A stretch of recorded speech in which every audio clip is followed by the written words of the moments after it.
MP board class 9th वाले सभी students का यहाँ पर सामाजिक विज्ञान का जो क्वेश्चन पेपर है, पूरा पेपर और उसका सॉल्यूशन मेरे द्वारा यहाँ पर बताया जा रहा है, जो कि 100% प्यारे विद्यार्थियों आपकी परीक्षा में पूछा जाएगा। इस सप्लीमेंट्री परीक्षा का पेपर है, यानी कि जिसे नाम द्वितीय परीक्षा पेपर दिया गया है।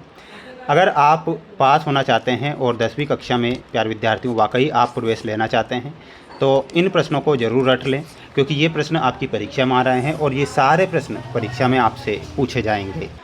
प्रश्न यहाँ पर आप देखिएगा प्यारे विद्यार्थियों, आपकी स्क्रीन के सामने ये सारे प्रश्न हैं जो परीक्षा में आएंगे। प्रश्न पूछा गया है कि भारत के मध्य से गुजरने वाली कर्क रेखा का मान कितना होता है। प्यारे विद्यार्थियों, भारत के मध्य से गुजरने वाली कर्क रेखा का जो मान होता है वो 23 डिग्री 30 उत्तरी अक्षांश होता है। यहाँ पर आपको 23 डिग्री 30 उत्तरी अक्षांश लिखना है। इसके बाद देखिएगा अगला क्वेश्चन है कि भारत में सबसे लंबी तट रेखा वाला राज्य कौन सा है। तो भारत में सबसे लंबी तट रेखा वाला जो राज्य है वो गुजरात राज्य है। इसमें आपको गुजरात राज्य लिखना है।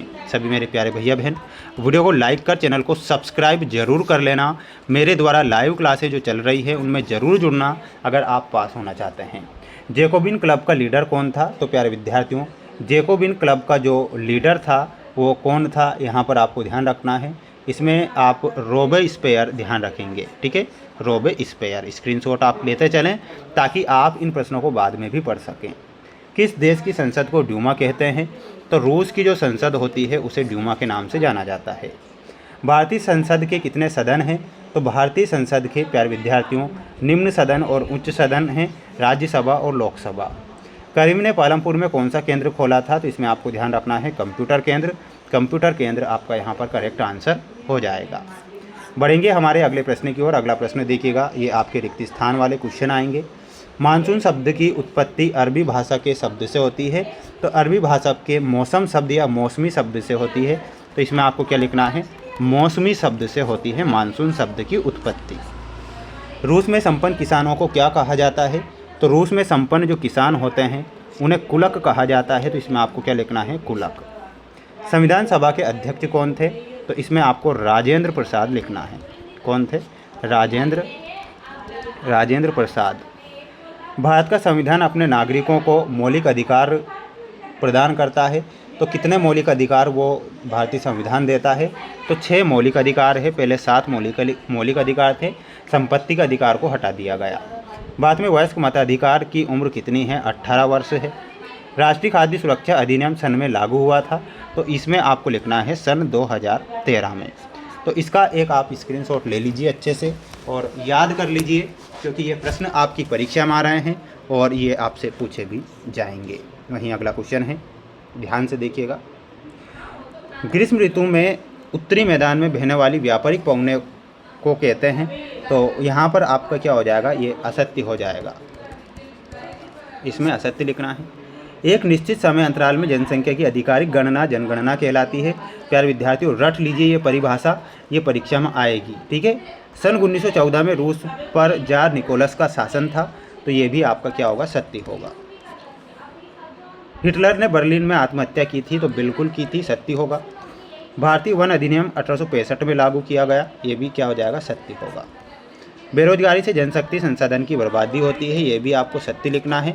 ये आप इसका एक स्क्रीनशॉट लेकर इन्हें याद करें। बढ़ेंगे हमारे अगले क्वेश्चन की ओर। अगला क्वेश्चन देखिएगा, ये आपकी जोड़ी आएगी परीक्षा में। ध्यान से इस जोड़ी को देखें। भारत जो है एशिया महाद्वीप में स्थित है। तो इसमें आपको एशिया महाद्वीप से मिला देना है, ऑप्शन नंबर ई से। मैंग्रोव वन में आपका जो सही आंसर हो जाएगा ऑप्शन नंबर डी, तटवर्ती क्षेत्र होगा। जनसंख्या नीति में सन 2000 गेस्तापो में जर्मन गुप्तचर राज्य पुलिस है ये। तो सी से मिलाना है।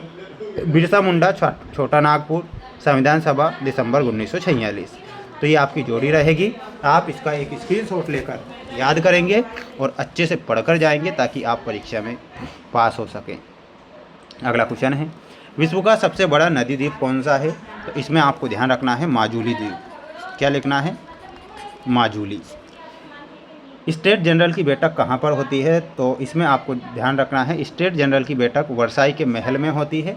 तो यहाँ पर आपको क्या लिखना है, वर्साई के महल में। क्या लिखना है, वर्साई के महल में।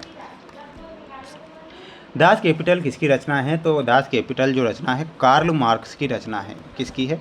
इसमें आपको लिखना है कार्ल मार्क्स। हिटलर ने जिस विचारधारा को जन्म दिया उसे हम क्या कहते हैं? तो उसे बोला जाता है नात्सीवाद। क्या बोला जाता है? तो लिखना है नात्सीवाद। पंथ निरपेक्षता का अर्थ क्या होता है? तो राज्य का अपना कोई धर्म नहीं होगा, इसका अर्थ होता है पंथ निरपेक्षता। बाद में निर्धनता रेखा का आकलन किस संस्था के द्वारा किया जाता है? तो यहाँ पर लिखना है NSSO, जिसे राष्ट्रीय प्रतिदर्श सर्वेक्षण संगठन के नाम से जाना जाता है। ये आप करेक्ट करेंगे प्यारे विद्यार्थियों। इसके बाद देखिएगा, ये आपके क्वेश्चन हैं जो मैं आपको डेली लाइव क्लासों में प्रोवाइड आपको करवा रहा हूँ।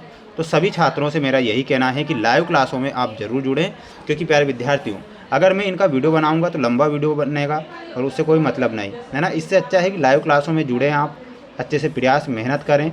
ये पूरा का पूरा पेपर है जो कि मैंने आपको यहाँ पर बता दिया है। सभी बच्चों को, प्यारे विद्यार्थियों, वीडियो को लाइक करके चैनल को सब्सक्राइब करके ही रखना है। लाइव क्लासेज जो चल रही है, लाइव क्लासों में ज़रूर जुड़ना है। ठीक है, आपके लिए प्रयास मेहनत लगातार करूँगा। जय हिंद।